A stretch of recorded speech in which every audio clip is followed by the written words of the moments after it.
Did you notice how nobody, not a soul, commented on how diverse the Dispatch characters were?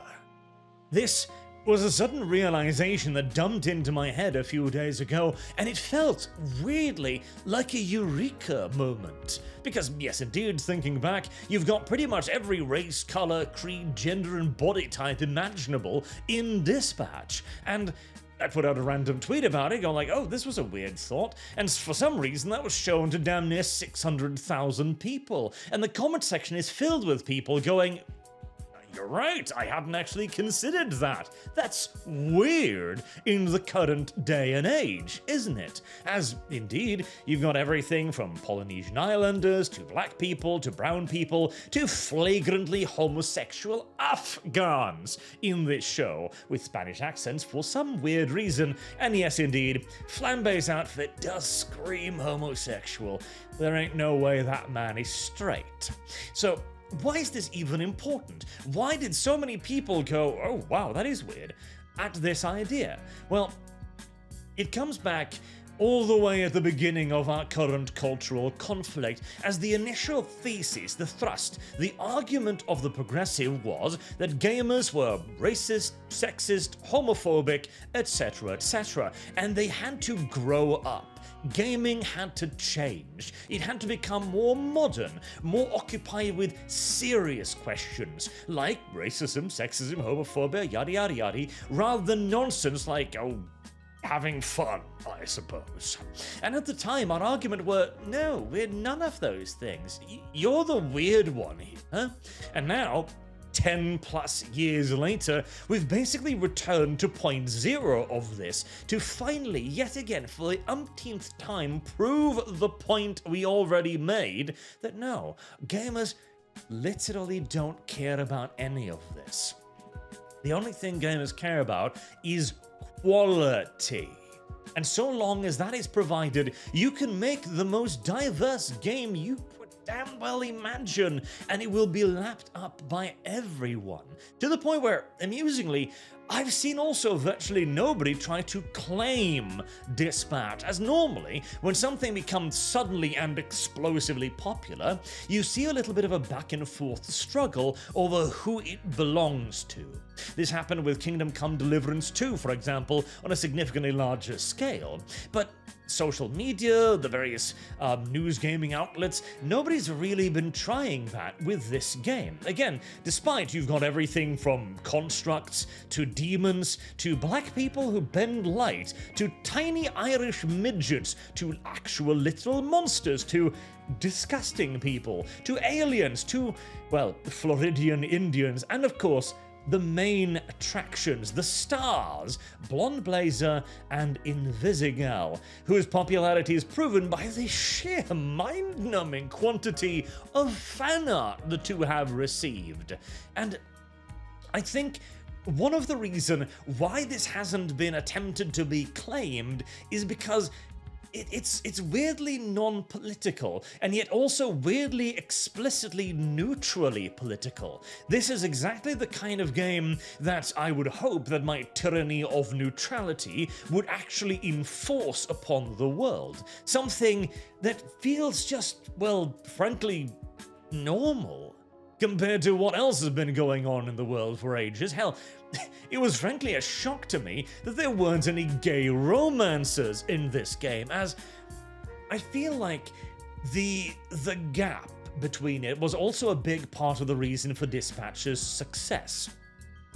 Dispatch does diversity perfectly. Their sexuality or ethnicity or race or whatever isn't their personality and what defines them as characters. They are those things plus being a character. Flambe would be awesome no matter if he was gay or straight. So I want to read a couple of the comments on this. I found them fascinating. And that's exactly the point. When I first started up Dispatch, I was expecting it to be a diversity dumpster fire, frankly. I liked the idea, but the roster of famous people, indeed, the apparent diversity of the crowd and so on, and the current year and the studio pedigree, all made me think, okay, I mean, this is a Critical Role production, it's probably gonna be woke, I've seen what else they've created, but the theme is too good to let go, and yet there was none of that in there, which was a genuine shocker. Indeed, amusingly as well, the only comments of the show's diversity, or the game's diversity, actually came pre-launch on things like the Steam forums, where other people like myself had noticed and went, is this gonna be woke? And therein lies yet a further note amongst all of this, right? We have man with daddy issues, woman with asthma and ADHD, black Einstein, recovering addict, muscle man from hell, Scottish dwarf man, Afghan gay man, black woman with a father figure, femme fatale, single dad, agnostic alien, or a redhead with social anxiety. You've got the entire gambit, and myself and many others have grown far too accustomed to noticing. See, there is a difficult balance to be struck here. As, just like a couple of weeks ago, I defended Stuttering Craig for noticing that there was an awful lot of diversity in a show supposedly set in a 98% white city in America. That noticing is good noticing. It shows you when wokeism has been forced into a product. It is a warning sign that usually indicates more cancer to come.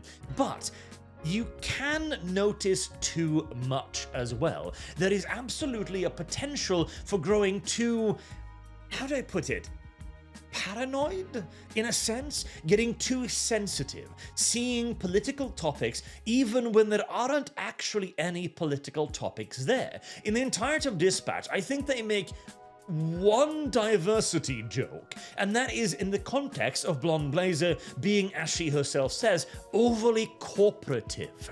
It is mocking the idea as something that companies do now, as a checkbox to be ticked, rather than any actual appeal to the worth of the idea.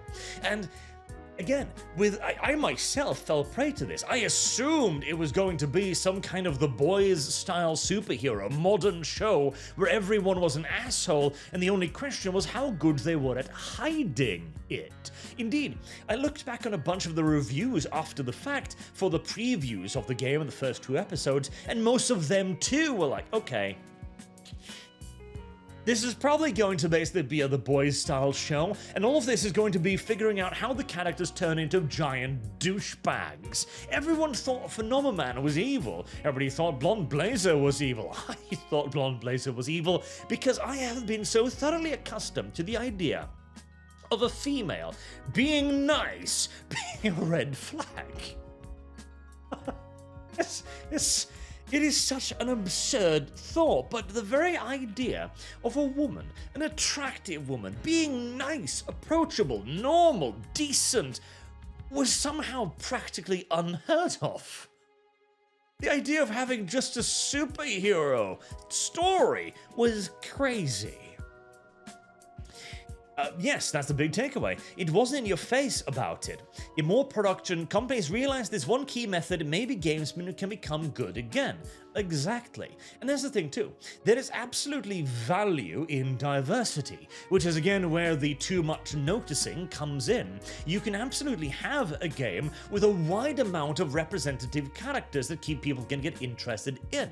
In fact, I would heavily argue that that is a good thing. Have every type of waifu you can imagine, for any gender you can imagine. Have the muscle mommy, have the brown girl, have the straight-laced girl, have the obvious bare gay guy, have the flambe person, do it all. I am all for it, but make it just be there. See, one of the most fascinating examples as well is the romance option. If you pick Invisigal, Blonde Blazer seemingly hardly even notices, because she's interested, but she's interested in the way of a normal human being. In that she doesn't really come on to her much. She sends an invite, hey, do you want to go to dinner? And that's her putting her step forward and putting her ticket in the race, basically. Whereas Invisigal is significantly more jealous the other way around. Again, human relations. We've almost seemingly forgotten this. Honestly, it never even really dawned on me. The only thing I noticed while playing were how good they were written. Again, this is one of the beautiful comments too, where people had the same eureka experience that I had, where they suddenly kind of went, you're right. It is a incredibly diverse video game, but it was all good. And crucially, again, it wasn't political. That is probably the biggest point. Diversity is an issue when that is the character's only purpose, correct? I'm not the hugest fan of Flambe, for example, compared to the rest of the cast, but I don't give a fuck that he's gay, since that's a minor part of his character. If his only character trait was being gay, then we'd have a problem, and that is the issue of so many characters today. So many diverse characters. Dragon Age the Veil Guard. We have an entire conversation about the non-gendered trans character.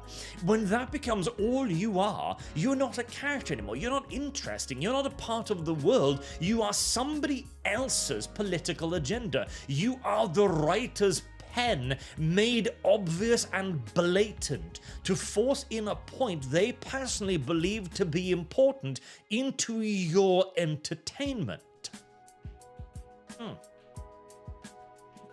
Exactly. Some people act like there was never any diversity in movies or powerful female characters, etc. There's been a lot of them in the past. The problem is when you start making that diversity or girl boss the whole point of a movie, and that makes them one-dimensional. And furthermore, when that is the only character.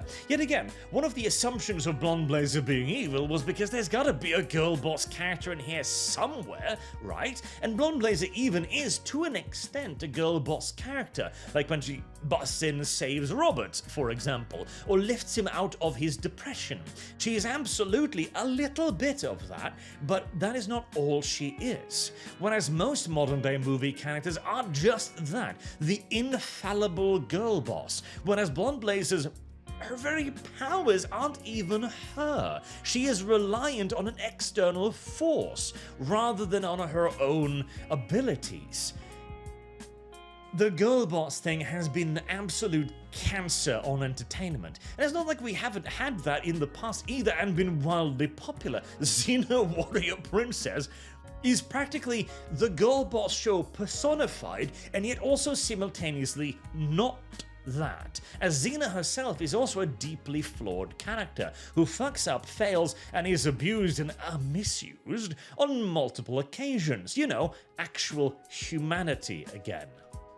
Or because it was organic, and every character actually felt like a real person instead of some lazily generated caricature.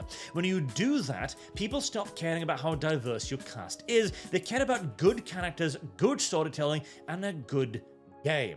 Exactly. Which takes us back yet again to the beginning of all of this. All anyone has ever wanted, all anyone has ever asked for is good games. Good characters, interestingly written, and compelling. Compelling is also a very important word in all of this, I think. Invisigirl is compelling. You want to know more about her. Blonde Blazer is compelling. You want to know more about her. If anything, I would argue that perhaps one of the weaknesses is that much of the supporting cast, although they work wonderfully as a group, they could use a lot more individual attention, right? Because the focus is very much on Z-Team, on the Phoenix Project in total, growing and being formed by Robert's action rather than just individual members, with the exception of Invisigirl. I would have loved to see an even greater focus on their individual stories as well. Plus, again, the gameplay was surprisingly fun. So I wouldn't have minded at least another 2, maybe even 4 episodes of building yet further upon that foundation, which I'm gonna have to do a second video on this topic. I'm afraid of burning everyone out on Dispatch, but there was also an interview done recently which listen, everyone wants a season 2. It's probably doomed because the writers themselves don't know what they have here. They don't understand how and why they succeeded. In fact, they seem utterly baffled by that fact and appear to be kind of thinking of going in the Joker 2 direction, where they actually want to be antagonistic towards the player because they didn't behave in the way they liked. They didn't appreciate the product in the way they liked. God, I hope I am incorrect on that assumption, but, well, let's just say that if you have hope for more of this, well, you know, temper your expectations. But still, it was an interesting little random realization I wanted to share with you all. Until next time, I've been Arch. Thank you very much for watching, and I do hope to see you all again soon. Till then, have a good day.